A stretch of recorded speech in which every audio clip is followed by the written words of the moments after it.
Ladies and gentlemen, boys and girls, welcome to 3.33 Radio FM Season 1.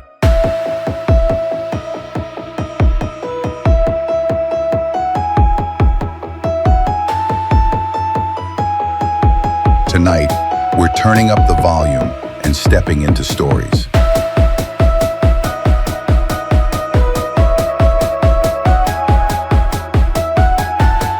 So grab your headphones, sit back, and let's begin this brand new journey together.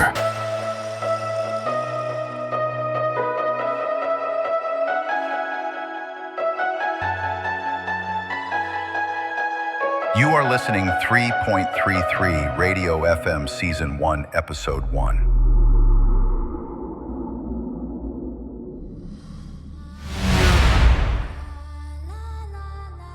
এই পৃথিবীতে আমরা যখনই কোনো ভৌতিক জায়গার কথা ভাবি অথবা সন্ধান করি, আমাদের মনে কিছু নাম ভেসে ওঠে, যেমন ভুতুরে কোনো কবরস্থান, শ্মশানঘাট অথবা ভয়ঙ্কর পুরনো দুর্গ।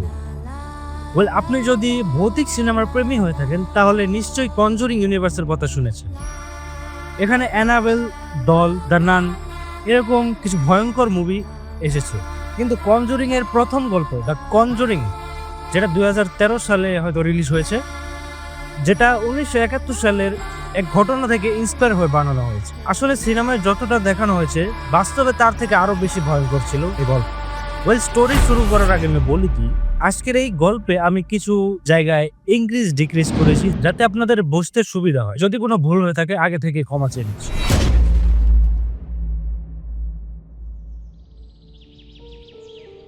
1971 সালে যুক্তরাষ্ট্রের রোড আইল্যান্ডে রজার পেরন এবং তার স্ত্রী ক্যারোলিন পেরন তার 5 মেয়ে সন্তানকে নিয়ে তাদের একটি নতুন ফার্ম হাউসে চলে আসে। মেয়েদের নাম ছিল অ্যান্ড্রিয়া, ন্যান্সি, ক্রিস্টিন, সিন্ডি এবং এপ্রিল। এপ্রিল ছিল পরিবারের সব থেকে ছোট সদস্য এবং তাদের একটি পালিত কুকুরও ছিল।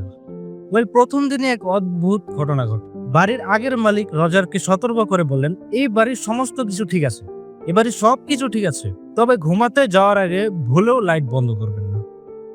রজার অবশ্যই এটাকে কুসংস্কার ভেবে উড়িয়ে দেয়, কারণ সে একজন নাস্তিক ছিল। একে একে সবাই তাদের নতুন ফার্ম হাউসে ঢুকে, কিন্তু তাদের যে কুকুর ছিল সে কেন জানি ঘরের ভিতরে আসতে চাচ্ছিল না।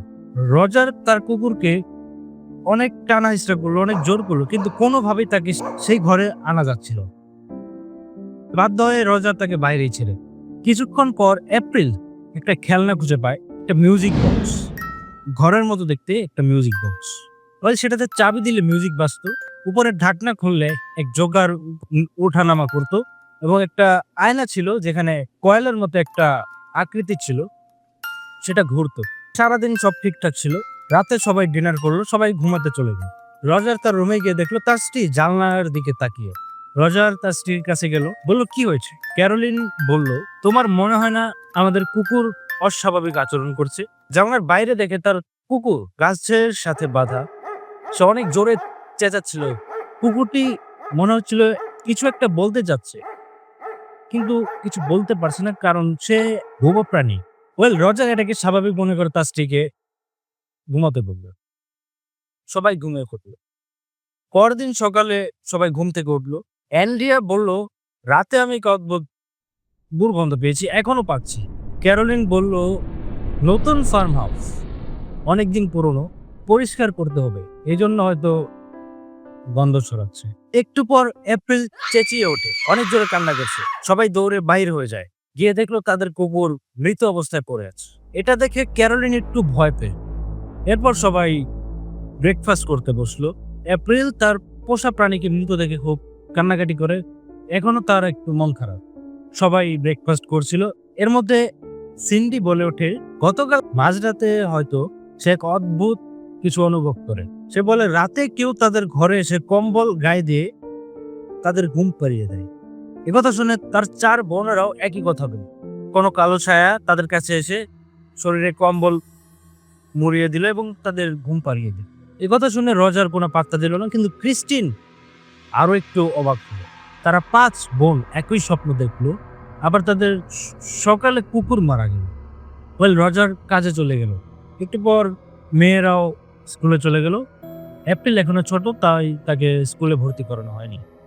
এপ্রিল খেলছিল এবং ক্যারোলিন ঘর পরিষ্কার করছিল। সে ঘড়ি পরিষ্কার করতে গিয়ে দেখে ঘড়ি 3:07 আটকে গেছে। তারপর অন্য রুম সাফ করতে গিয়ে দেখে আরও একটা ঘড়ি, সেটাও 3:07 আটকে গেছে। এমনকি বাড়ির সমস্ত ঘড়ি 3:07 আটকে গেছে। প্রথমের ঘটনাগুলো নিরীহ মনে হলেও ধীরে ধীরে আসল টার্গেট হয় ক্যারোলিন পেরন। বলে এটা একটু পরে বলছি।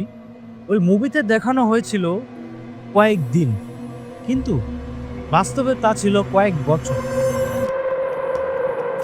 এভাবে কয়েক মাস কেটে গেল। এরপর রাতে সবাই ঘুমাচ্ছে, শীতের মৌসুম চলছিল, রাস্তা কুয়াশায় ঢাকা, ঠান্ডা হাওয়া বইছিল। হিটার চালু করেও কোনো লাভ হচ্ছিল না, ঠান্ডা কমছিল না। মাঝরাত ঠিক 3:07 ঘড়ি আটকে গেল।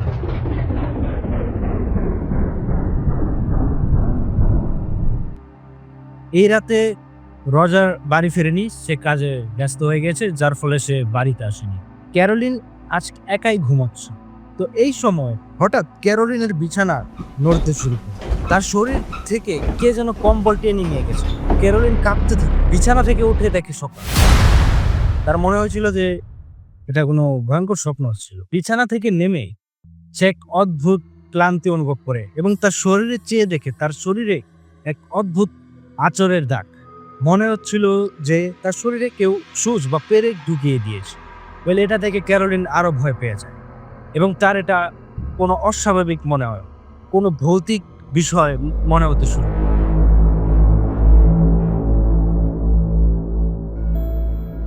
একটু পর সবাই ব্রেকফাস্ট করতে আসে। এপ্রিল বলে ওঠে, আমার একটা নতুন বন্ধু হয়েছে। সে বলে সে একটা ভালো আত্মা, সে আমাকে ঘুম পাড়িয়ে দেয়, সে আমার নতুন বন্ধু, সে আমার সাথে খেলা করে। এটা শুনে ক্যারোলিন বুঝতে পেরেছে এ বাড়িতে আসলেই কিছু একটা রয়েছে।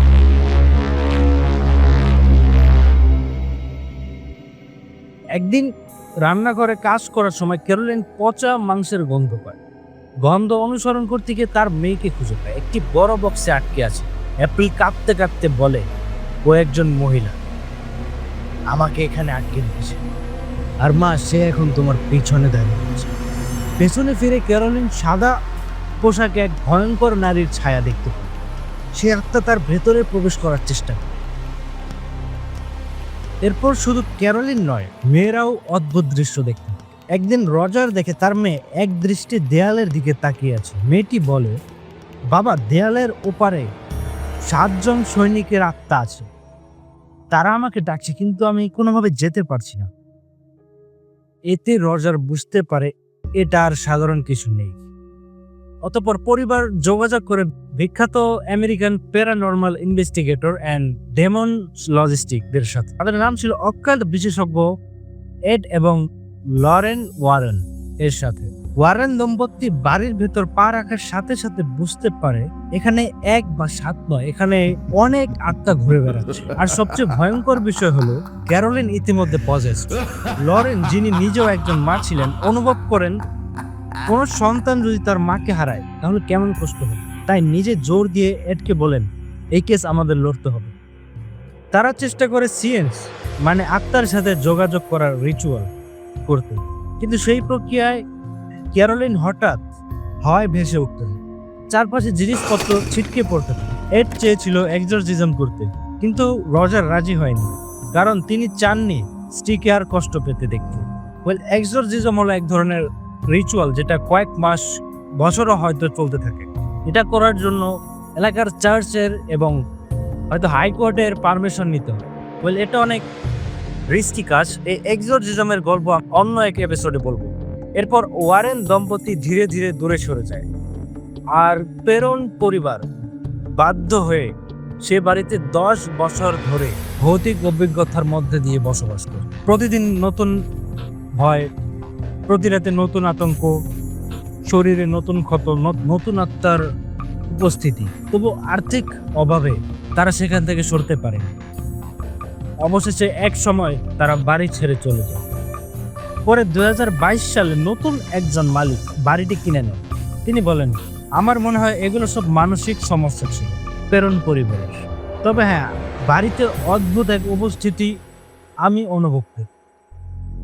আসলে আজও কেউ নিশ্চিতভাবে বলতে পারে না সেই বাড়িতে ঠিক কি হয়েছে। দ্য কনজারিং হাউসের এই কাহিনী হয়তো সবার কাছে ভিন্ন ভিন্ন অর্থ বহন করে।